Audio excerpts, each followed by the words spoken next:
This is going to help you get your first photography, videography client. And it's not that hard, and you can actually do it today. The images that you're seeing right now are from the wedding that we shot yesterday. And this wedding was actually one of the 2 weddings that we had shot, or we just finished shooting in California. There's one question that I get probably the most consistent and the most frequent. And in this video, I'm going to explain one simple way and one really effective way to accomplish that goal that people constantly ask. And the thing about this trick is you can do it literally today or tomorrow. You can do it at any time because you already have the little tip or trick at your disposal. For those of you new around here, it's no secret that Savannah and I grew up in California, but we don't live in California anymore. We left to go to Virginia, and then now we're in Tennessee, where we're working not in California. And based on this little ugly graph that I drew in 2 seconds, you'll see this portion is Savannah growing up in California, and this portion right here is where we're at right now. Savannah not in California, but is still working full time, but outside of California. And eventually we would love to get to this little area right here where Savannah and I work in California, at a full-time thing, or at least part-time. And whenever you move a business, you're basically, in essence, you're starting from scratch. You're really just starting completely over. Everything that you had built up, for the most part, especially in a photography business, is going to kind of be torn down, and you're going to have to rebuild, because a lot of it is just it's very word of mouth based, and it's very, very local and regional. Even travel weddings and stuff like that, typically you'll be traveling to the same locations a lot over and over again. Perfect example would be us going to Glacier National Park. We started going there a couple years ago, and then now we're doing this. It'll be our 5th. We'll be doing 5 weddings total at the same exact spot. So even travel weddings are very, very regional and very, very word of mouth, local based. And the question that I get a lot is, how do I start? How do I start getting bookings? How do I start working freelance, like photography, videography? It is so windy right now. And that can be starting that can be really, really scary, especially because it seems like everybody has an opinion on how you should do this. Some people even sell you courses on how to do this. And I don't think it's that difficult. I think once you're a full-time, that's when everything gets kind of nitty-gritty, like taxes, how much you should be saving, what you should be doing to advertise. But I think starting out, it's really relatively simple, and it's not as scary as a lot of people would lead you to believe.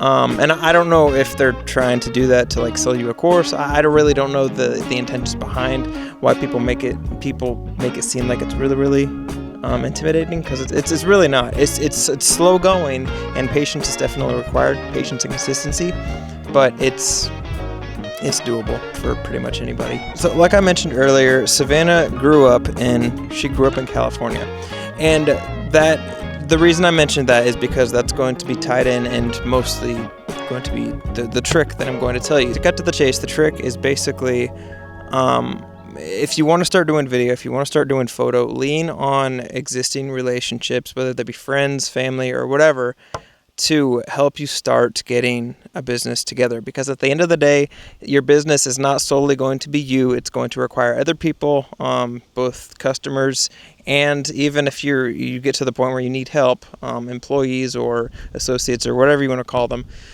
you're not going to be able to do it yourself. You're going to need other people to help you out, and that's where friends and family or building a network is going to be very, very, very important. And the beauty about friends and family is they're already part of your network. The first wedding that we ever booked in California, we actually shot yesterday, and the reason that we got that wedding was because Savannah had went to high school with a lot of the people that were at the wedding, and it was through a mutual contact that we got this booking. It wasn't through The Knot. It wasn't through clever Instagram posting. It wasn't through a YouTube video. It was literally through an existing contact that Savannah had made back in high school that landed her this California gig. And the only reason that she got it was because she expressed interest in us doing more work out here to eventually maybe move out here. I really don't know.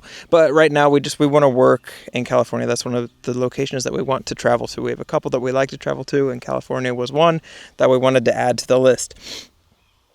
And literally, it took Savannah reaching out to a friend for us to get a wedding relatively easy. And now that we've booked this wedding, we've booked more and more weddings here. Like, the ball is starting to slowly roll.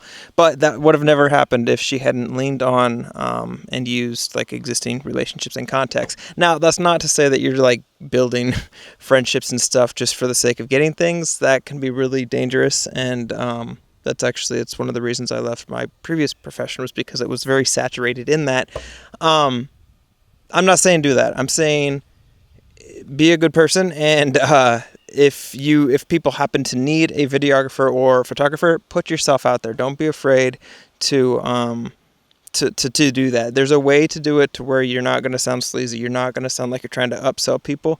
It's just offering to help somebody else. That doesn't mean that you don't get paid or anything else. I mean, that has to be up to you. I personally believe that everybody is worth something, especially if you've invested in your craft with any kind of camera, whether it be entry level or it be like professional grade. I'm just saying, like, if you want to give a slight discount, then that's totally, I think that's a great idea. But don't be afraid to ask people to kind of give you a shot. Every industry works that way, and photography is no different. That's pretty much it. I was going to film a full-length video today, but I felt like I wanted to try something like this, where I'm just sitting down with you at a table or a desk or wherever, and we're just having a conversation. If you like this kind of video, let me know, and I'll do more of them. I know it's kind of not the normal kind of content that you see on this channel, but I just wanted to mix it up. You also might be wondering where I'm at. We're actually at a park in like right next to the town that Savannah grew up, and Savannah's doing her last little session just over my shoulder for actually a person that she met at the wedding that she knew in high school all those years ago. Okay, with that, I'm gonna go. Yeah, tomorrow we have really, really early. I just found out tomorrow we're getting up at 2 a.m. to go back to the airport to fly back to Nashville. So that'll be fun.